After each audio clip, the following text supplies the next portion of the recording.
A gente às vezes fica muito preocupado com as coisas atuais e a gente esquece de outras informações que a gente já aprendeu e aí a gente sofre.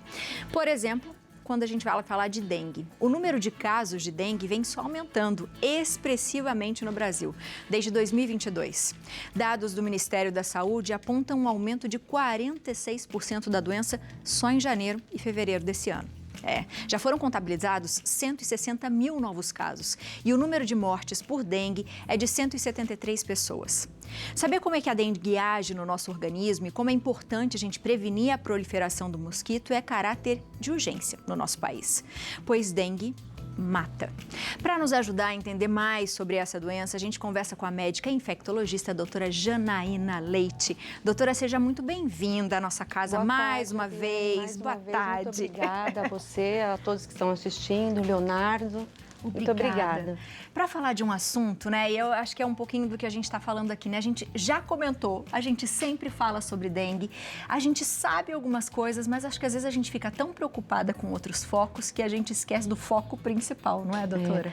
Na verdade, a gente esqueceu muito da dengue por conta da pandemia da Covid. Isso foi um grande problema. Exato. Tanto é que houveram subnotificações, inclusive por conta disso. Mas a dengue é uma doença que mata, está aí. Ano passado, em 2022, a gente teve uma média de 1.000 óbitos. Né? O ano de 2023, já até agora, esses 5 meses, 47% de aumento em relação ao ano anterior. Então, a gente está dentro de um problema. Né? E a gente, quanto mais pessoas souberem, quanto mais pessoas informadas, mais a gente pode combater a dengue. Inclusive agora, para o segundo semestre, a gente já tem a questão da vacina tão esperada, estamos ansiosamente liberada pela Anvisa, estamos esperando a partir do segundo semestre, inicialmente em rede privada e depois pelo SUS, se Deus quiser, ano que vem. Ai, bem que podia, né, doutora? Acontecer o mais rápido possível. Com certeza, é um dos pilares para a gente estar combatendo a dengue. Lembrando que a dengue é uma doença febril, aguda, transmitida pelo mosquito Aedes aegypti. E o Aedes, ele não transmite somente a dengue, mas também traz junto a zika, chikungunya, febre amarela urbana. Então, mais do que nunca, a gente precisa estar informada para poder, todos informados, a fim de combater em conjunto. Com certeza. Você falou um pouquinho de alguns sintomas. Para a gente lembrar as pessoas, né? Quais são os principais sintomas? Geralmente tem gente que fica até um pouco assintomático, né, doutora? E como que eles podem ser prejudiciais a chegar a ser graves, por exemplo? Exatamente, Biane. Então, o que acontece? 75% das pessoas que pegam dengue são assintomáticas. Então, é muito comum você passar, ter alguns sintomas, né? Um mal-estar, febre, dor de cabeça, dor no corpo, um exantema, aquela sensação de que tomou sol, tá com aquelas placas avermelhadas pelo corpo, e você vai até o pronto-socorro e o médico fala uma virose. Realmente é uma virose. Então, muitas dessas pessoas, ou quando não apresentam sintomas, apresentam esses sintomas mais leves. Só que 30% apresentam sintomas, né, que já pode evoluir, não nessa dengue clássica, mas para uma dengue hemorrágica, até um choque, onde a gente tem uma hipotensão muito severa. E é nesse caso que nós temos que ficar alerta, para que não evolua para a questão do óbito. E o que as pessoas começam a sentir, doutora, quando essa dengue já está ficando aguda, vamos dizer assim? Quando eu tenho a dengue, a gente demora uma média de 3 a 7 dias, uma semana para os sintomas. Então, febre, mal-estar, dor no corpo, dor retroorbitária, a questão do exantema. Mais ou menos no 3º até o 7º dia, isso tende a recrudescer, isso tende a diminuir e a pessoa segue sua vida normal. Em alguns desses casos, nesse período, surgem sinais de alerta. Isso é o que você chamou a atenção. Então, a gente tem a questão de dor de cabeça, diarreia, dor abdominal, vômitos e os chamados sintomas hemorrágicos, em que a gente tem hemorragia, seja vaginal, seja oral na hora de escovar os dentes, epistaxe, que é sangramento nasal, são sinais de alerta. E é quando, novamente, você tem que voltar para o pronto-socorro. Então, você começa com sintomas, observa os sinais de alerta mais ou menos do 3º ao 7º dia, em que você tem 2 caminhos. Ou você resolve o problema da infecção, ou você eventualmente evolui para os sintomas hemorrágicos, e daí pode evoluir para uma doença grave. Então, nessas situações em que há sinais de alerta esses que eu falei, é muito importante o retorno ao centro de saúde, à unidade básica, ao pronto-socorro, ao pronto atendimento, para que haja uma reavaliação médica, se não está evoluindo para um sintoma mais grave. E é possível, ao fazer algum exame, doutora, para que a gente saiba se de repente já pegou dengue e ficou assintomático, por exemplo, ou não? Ótima ideia, existe uma sorologia.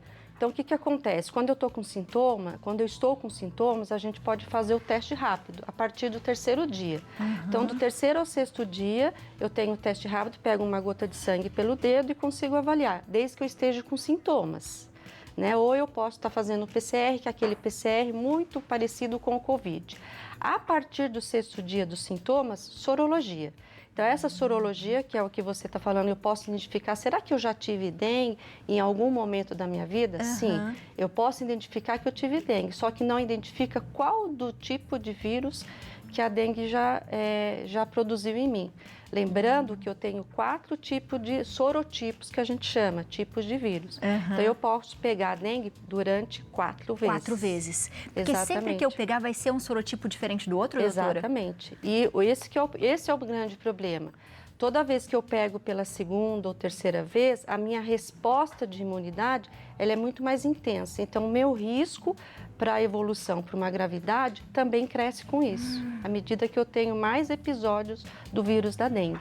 Que interessante isso, porque às vezes você só fala, então fazer o seguinte, se eu peguei 4 vezes, está tudo bem que eu não vou pegar mais. Mas o processo para você pegar essas 4 vezes é que é muito perigoso. E quanto mais eu tenho, mais risco de desenvolvimento de uma evolução desfavorável para dengue grave e hemorrágica eu apresento. Léo, tem uma perguntinha, doutora. Vamos lá, Tem uma Léo. perguntinha, doutora. Doutora, a gente sabe que o brasileiro tem essa cultura do automedicamento, né, de se medicar, né? Qualquer coisa, vai lá, toma um remedinho para cá, para lá. E a gente tem os sintomas da dengue. Dor de estômago, como você falou, vômito, né? Dor atrás dos olhos. Aí você já olha aqui e fala assim, vou tomar um relaxante muscular, vou tomar aqui um remédio para náusea, vou tomar um remédio para febre. É por aí, doutora? Ou a dengue é uma coisa completamente diferente de tudo isso? Vamos lá. A dengue, ela tem um problema que ela causa distúrbios de coagulação, alteração de plaquetas, por exemplo. Então, medicamentos como a AS anti-inflamatório, não tomar. Né? Então, se eu estou com dor no corpo, se eu estou com febre, o importante é tomar antitérmico, analgésico simples, como dipirona ou paracetamol. AS, todos os derivados de acetil salicílico ou anti-inflamatório, não. Porque eles podem piorar essa questão da plaqueta que pode ocorrer com a baixa de plaqueta que pode acontecer na dengue hemorrágica. No Covid, a gente viu que muitas pessoas depois tiveram umas consequências, né? Que é ruim a gente falar sequela, mas a gente teve consequências. Algumas doenças ficaram piores, outras doenças começaram a aparecer.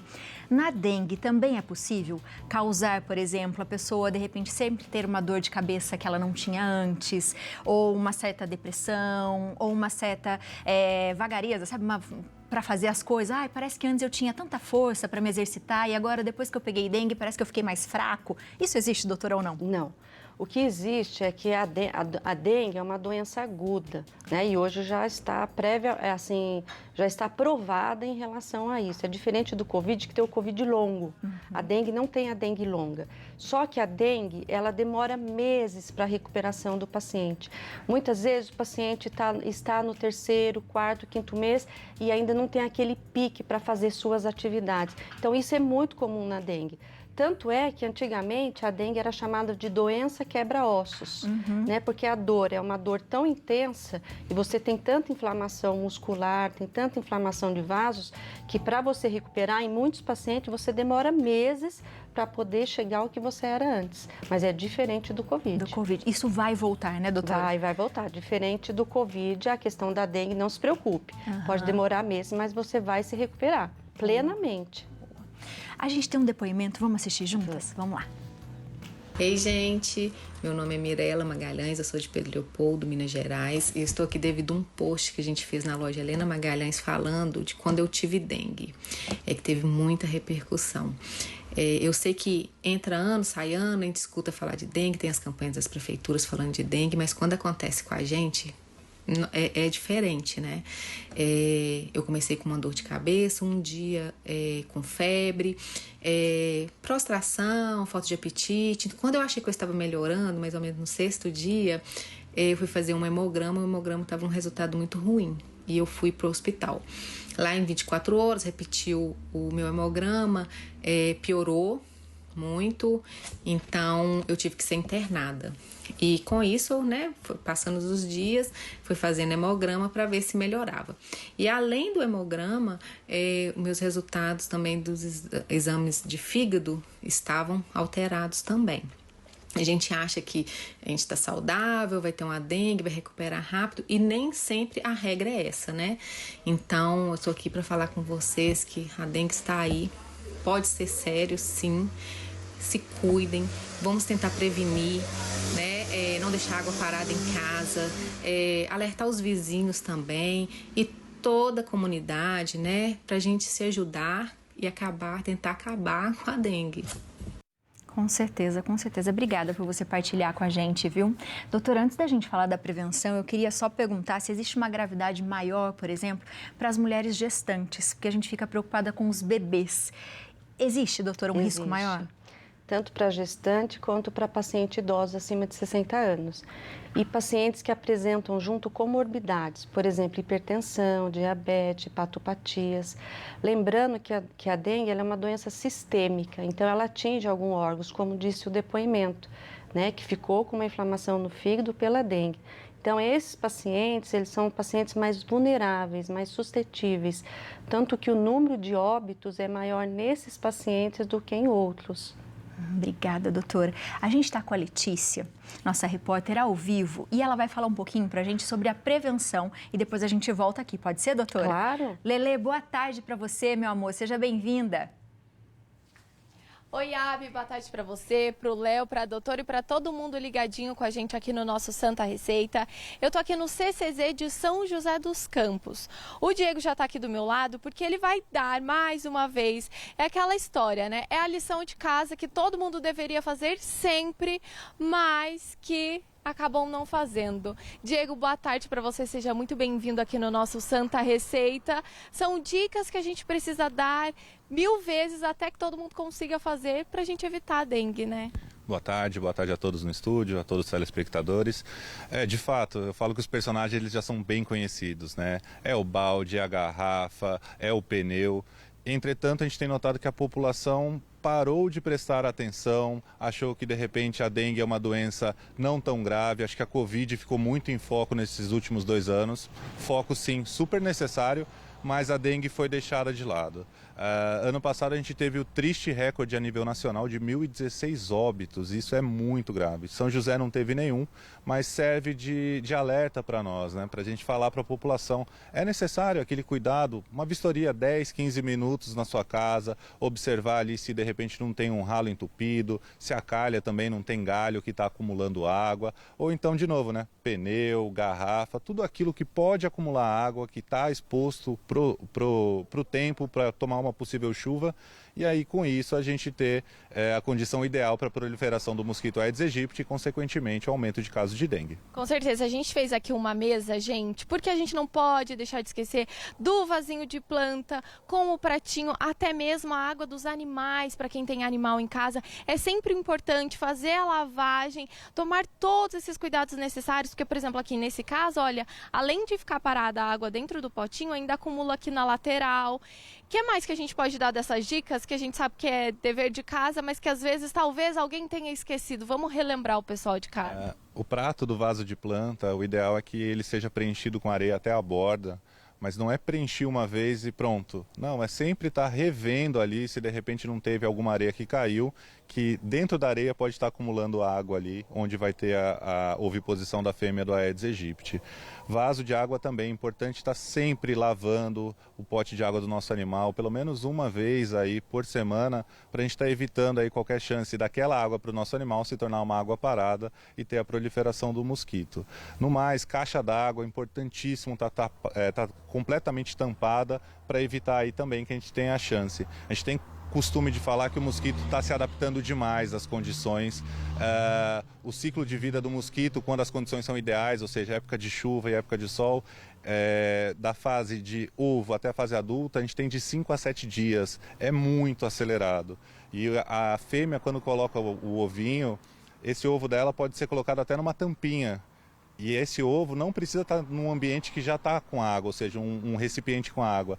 Esse ovo ele pode ficar viável até 450 dias aguardando a próxima água, ou seja, é um mosquito que está se adaptando demais e a gente precisa aí contra-atacar. A gente precisa, eu costumo falar que não basta as prefeituras, os centros de controle de zoonoses tomarem aí as atitudes necessárias frente aos casos positivos e de repente a população também não está ajudando. É necessário uma soma de esforços aí para a gente vencer essa guerra contra o Aedes aegypti. Com certeza, gente. Então, isso como ele falou, época de chuva, as pessoas acabam se preocupando mais, mas é importante que você tome todo esse cuidado durante todo o ano. E aí, conta uma coisa pra gente. Foi identificado na casa de alguém, o pessoal de casa tá vendo aí bem de pertinho as larvinhas do mosquito da dengue. E aí, o que acontece?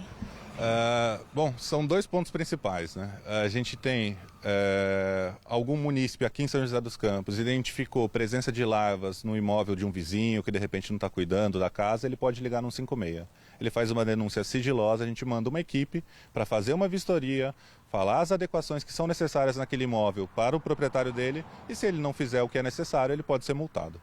Agora, diante de um caso positivo de dengue, é realizada uma atividade num raio de 150 metros para facilitar aí para o telespectador. A gente está falando aí de cerca de 9 quarteirões no entorno daquele imóvel, onde é feita a atividade de controle de criadouro. Ou seja, a gente vai observar toda essa questão na casa das pessoas, desses recipientes que a gente está mostrando aqui, para ver se de repente não tem água parada, se não tem nada que pode ter as formas imaturas do mosquito Aedes aegypti. Feito isso, no dia seguinte é realizada a atividade de nebulização, onde é feita a aplicação através de um atomizador intercostal, ou seja, diferente do fumacê, que é aquele carro que passa na rua, é a aplicação do inseticida no quintal das pessoas. Isso é fundamental, porque a fêmea do Aedes aegypti, ela precisa do sangue humano para fazer a maturação dos ovos, ou seja, ela vai ficar sempre ali no ambiente peridomiciliar. Então a gente precisa até tomar esses cuidados, porque, por exemplo, você fala assim, ai, ali tem mais árvore, normalmente onde tem o pernilongo normal, mas não, gente, ela tá aqui, olha, na cidade. Então você tem que tomar cuidado, conscientize não só na sua casa, na sua família, mas também seus vizinhos, porque, como ele disse, atinge um raio de 9 quarteirões. Então vocês têm noção? Então é assim, é fazer a sua parte, mas também lembrar o vizinho, a família, de fazer a parte deles para que a gente consiga manter, porque, como ele disse, o ano passado foi um recorde de casos. A gente acaba se preocupando sempre e dengue é difícil e mata, né? Sim, a gente tem um outro desafio em relação à dengue, que é a demora das pessoas em procurar o serviço de saúde, seja por uma automedicação, ou seja, aí, de repente o receio, na época de Covid, isso foi muito comum. Se o munícipe ele está aí de repente com dor de cabeça, febre, dor no corpo e não procura o serviço de saúde, o serviço público ele não consegue fazer nenhuma dessas ações de controle do vetor. Ou seja, vai ser uma pessoa que está doente, uma pessoa que, se um mosquito que não tem o vírus aí da dengue picar essa pessoa, vai transmitir dengue para outras pessoas. Então é fundamental. Procure o serviço de saúde logo nos primeiros dias, caso tenha aí dor de cabeça, febre, dor atrás dos olhos, dor muscular, porque com isso a gente consegue ser notificado para fazer todas as ações de controle. Ah, Biléu, doutora, é isso, gente, a gente conseguiu mostrar tudo pra vocês. Eu acho que vocês conseguiram ver a larvinha e também tem um mosquito ali dentro daquele potinho, todos eles estão vivos, né? Sim, isso é um mosquitóforo, a gente utiliza nas nossas ações educativas, que também são muito importantes. Temos nesse final de semana aqui em São José algumas ações voltadas aí à população, voltadas às crianças. Então a gente faz a coleta de larvas que a gente encontrou na casa dos munícipes, coloca num pote onde elas não vão conseguir sair. Então é possível observar ali tanto as larvas vivas, quanto as pulpas, quanto as formas adultas já devem estar ali em cima daquele pequeno pedaço de isopor. Então é possível ilustrar de uma maneira bem interessante para o munícipe até a rapidez com que a gente tem o avanço dessas fases do mosquito. Com certeza. Então zele por vocês, pela família de vocês, pelo próximo. Ah, Biléu, doutora, eu tenho uma dúvida, porque ali no cantinho, olha só, a gente tem até alguns repelentes. E aí eu quero saber, se a gente passar esses repelentes, ajuda também? Diego, seja sempre muito bem-vindo ao nosso Santa Receita. Muito obrigada, viu? Eu que agradeço, estamos sempre à disposição. E eu fico aí com a minha dúvida para vocês responderem no estúdio. Obrigada, Lelê. Obrigada, Diego. E aí, doutora, os repelentes nos ajudam como? Isso, os repelentes, eles funcionam. Mais do que nunca, em primeiro lugar, o controle dos reservatórios, né, do mosquito, como disse o Diego, como disse a Letícia, como eles mostraram. Mas os repelentes ajudam, mas não é qualquer tipo de repelente. Então, precisa de repelente à base de icaridina, icaridina, DET ou aqueles com IR 3535. Isso você encontra atrás, né, no rótulo, mostrando aqui um pouquinho. Tem o rótulo e o rótulo lá mostra um desses princípios ativos. Outro ponto importante, eles são aplicados acima de 2 anos de idade. Abaixo de 2 anos é muito interessante estar conversando com o pediatra, para ele poder informar adequadamente essa mãezinha que vai aplicar o repelente. E é interessante também, por exemplo, nas crianças, colocar aquelas roupinhas, né, de manga. Isso também ajuda, doutora? A cor de roupa? Isso, a cor não, mas a prevenção em relação a blusas de mangas compridas, sim. Lembrando que o Diego, reforçando o que o Diego falou, o mosquito, ele tem um raio de voo de 100 a 150 metros. São 9 a 10 a 12 quarteirões que o mosquito voa. Então, ele tem essa picada normalmente de manhã ou final da tarde. Mas também, ele é do dia, mas ele também pode picar as pessoas durante a noite. Então, por isso que isso é importante. Outro ponto importante, a questão de mosqueteiros em bebês, em crianças. A outra coisa, tela em janelas, né? Então, isso ajuda muito quando a gente não consegue controlar o reservatório. Então, eu tenho repelente, eu posso estar me cuidando. E depois que eu pego a doença, novamente, o que eles falaram lá, que o Diego falou, eu tenho que procurar ajuda médica.